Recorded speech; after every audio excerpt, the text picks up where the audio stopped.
bang, and you go, Yeah. And that was great, but it didn't have the uncomfortable Yes. suspense, so it's Right. just like he's just dead. You know, I mean, I think I, you know, like forget that that's Vincent Vega. That character is Vic Vega from Pulp Fiction, same person, but he dies in Pulp Fiction too, which is so weird.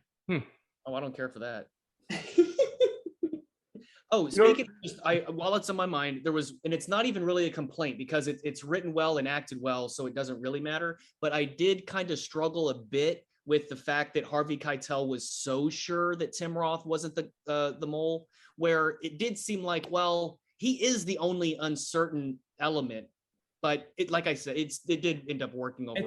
It sounded like Harvey Keitel and the Tim Roth character had some kind of a bond. They got to know each other through this whole thing, and I think he didn't even want to believe it. He didn't want to think that he was the mole at all. I think in Harvey Keitel's character, you know, was able to. I mean, he connected with them, which is odd because none of the other ones connected at all. You could tell that they can care less about any of them, but for some reason they had some connection. He's Mr. White. He's the good guy in the show. Right. Well, he's also got that part out too, please.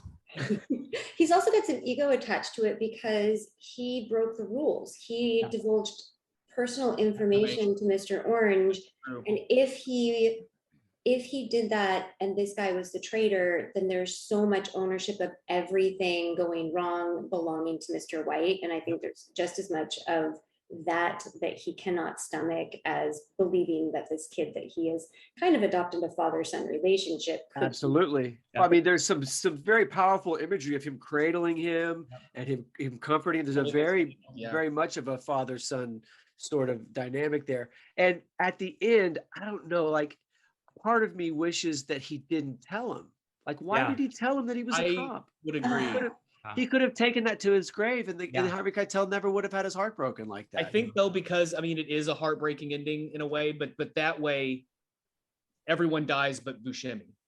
Oh no, he died.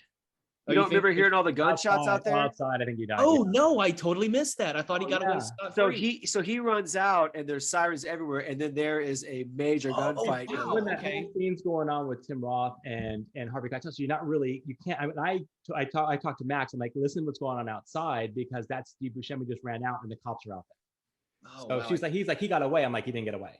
No, I thought the same thing. We don't know for sure who dies at the end because Quentin cuts off the bottom of the screen. So when the police break in and Mr. White and Mr. Orange are cradled in each other's arms, we don't know which shot went off, if it was Mr. White killing Mr. Orange or the cops killing I disagree. I think that because he's sitting there and the cops are yelling, put the gun down, put the gun down.